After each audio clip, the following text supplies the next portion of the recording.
অমৃত কথা। গুরু মহারাজজি, স্বামী গুরু মহারাজজি। প্রশ্ন: বৈষ্ণবেরা সখ্য, দাস্য, মধুর এসব ভাব নিয়ে সাধনা করেন কেন? উত্তর: দাস্য, সখ্য, বাৎসল্য, মধুর এগুলো সব মানবীয় সম্বন্ধে। বৈষ্ণবেরা ভগবানের সঙ্গে বিভিন্ন মানবিক সম্বন্ধ স্থাপন করে সাধনা করেন, কারণ মানবিক সম্বন্ধ স্থাপন করলে ভক্তের কাছে তা সহজবোধ্য হয়। কেবল তিনি ভগবান, আমি তার ভক্ত, এই ভাবকে শান্ত ভাব বলে।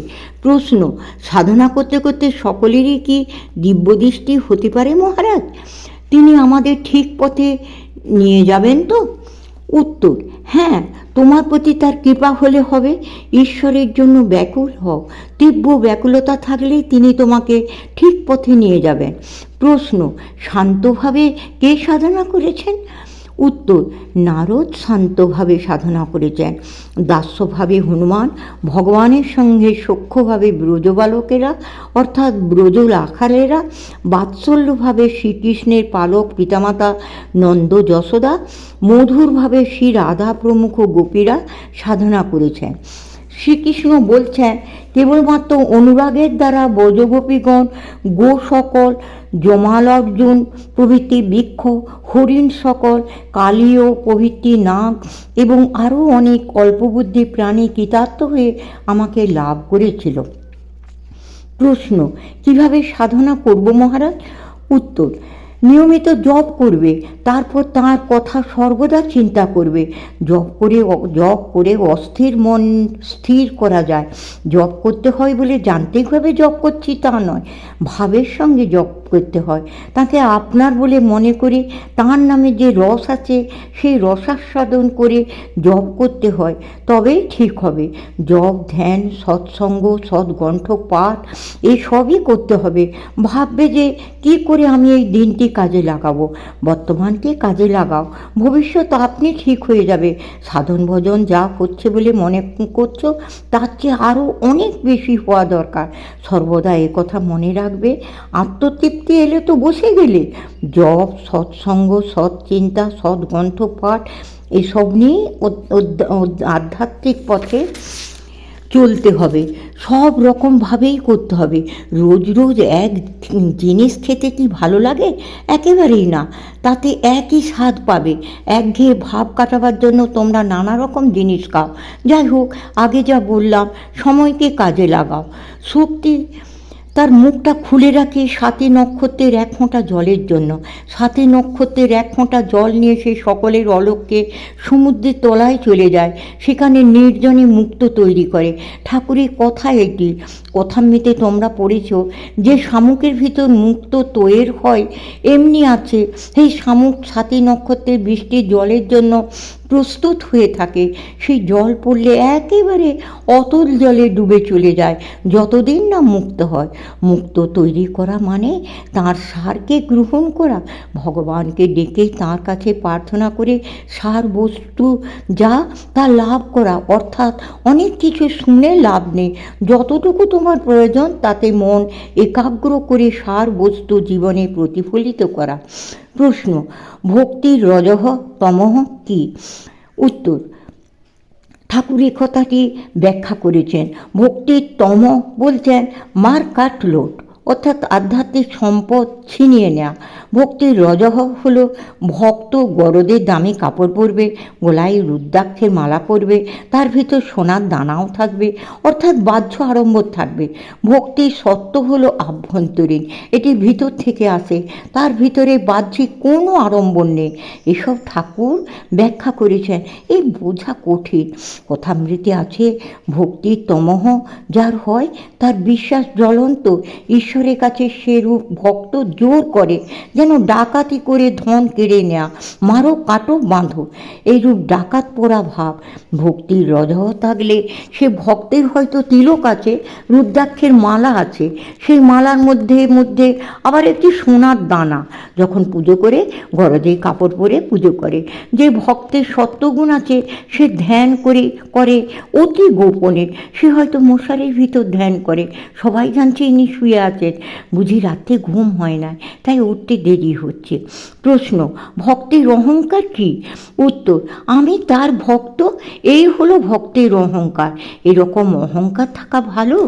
প্রশ্ন, ভক্তেরও কি ভক্তির ঐশ্বর্য থাকে? উত্তর, বিষয় থেকে নির্লিপ্ত হয়ে যাওয়া, ভগবানের চিন্তায় মগ্ন হয়ে যাওয়া, এগুলিই ভক্তির ঐশ্বর্য। প্রশ্ন, নারদীয় ভক্তি বলতে কি বোঝায়? উত্তর, নারদীয় ভক্তি মানে নিষ্কাম ভক্তি। নারদীয় ভক্তি ও শুদ্ধা ভক্তি একই। শুদ্ধা ভক্তি ও নিষ্কাম ভক্তি, এর মধ্যে কোনো কামনা নাই।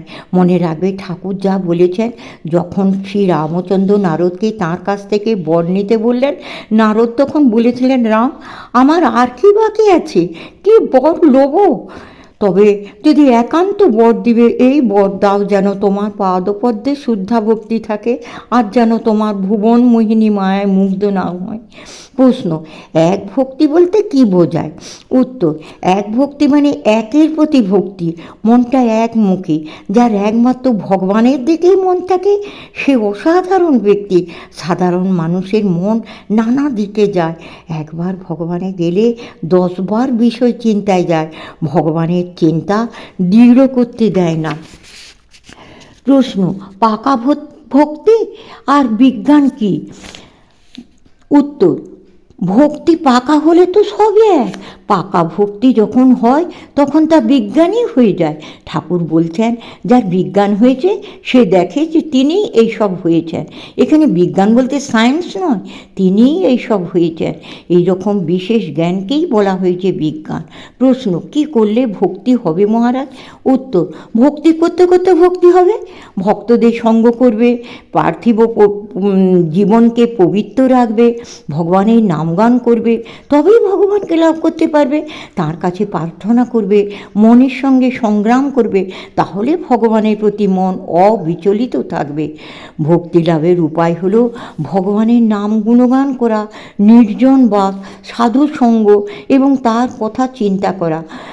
ভাগবতের সুন্দর একটি শ্লোক আছে, তাঁর মূর্তি পূজা করে এবং তাঁর ভক্তদের দর্শন স্পর্শন করে তার প্রতি ভক্তের ভক্তি বৃদ্ধি পায়। শ্রীমদ্ ভাগবতে এমন বহু সৎকর্মের উল্লেখ আছে যার দ্বারা ভগবানের প্রতি ভক্তি বৃদ্ধি হয়। প্রশ্ন, জ্ঞান, ভক্তি, ধ্যানজপ, এদের মধ্যে কোনটি বড় মহারাজ? উত্তর, যেটি ভালো লাগে সেটি বড়। তোমার যেটিতে রুচি হয় তোমার পক্ষে সেটি উপযোগী। একখানি রসগোল্লা আর একখানি দই আছে, কোনটি খাবে জিজ্ঞাসা করলে কে বলল? জিজ্ঞাসা করলে কেউ বলল দুটোই খাবো, অর্থাৎ সবগুলোই করবে। উর্জিতা ভক্তি। প্রশ্ন, উর্জিতা ভক্তি কি মহারাজ?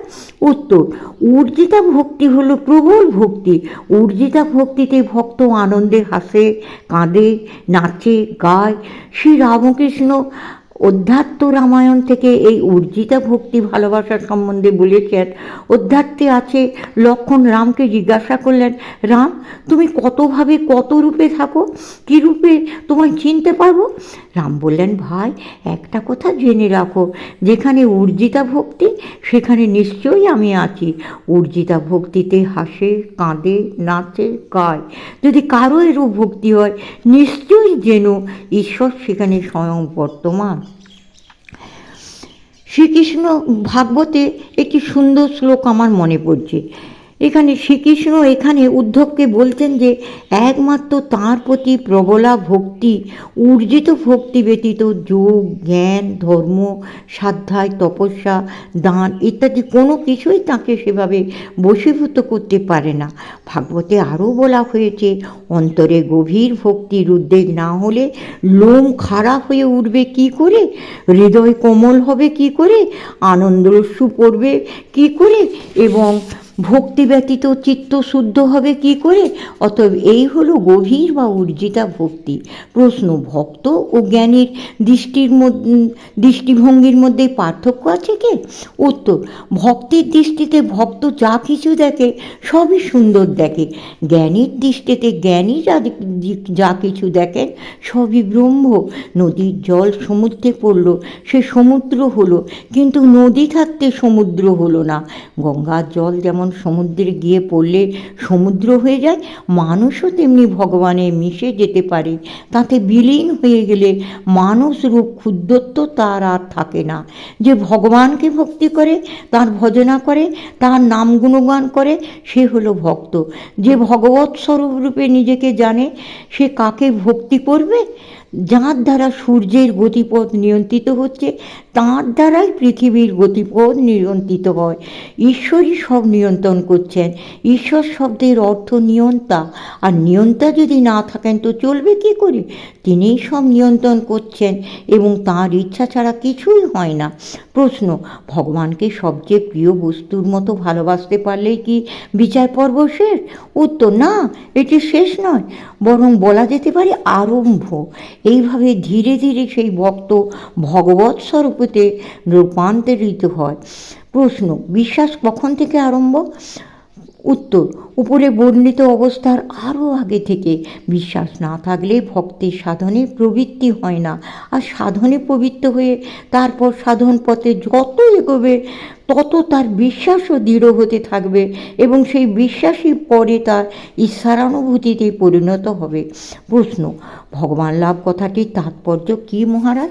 উত্তর, ভগবানের স্বরূপকে জানা এবং তার সঙ্গে ঘনিষ্ঠ সম্বন্ধ অনুভব করা এবং ধীরে ধীরে তাঁর ভাবেতে রূপান্তরিত হওয়া ক্রমশ।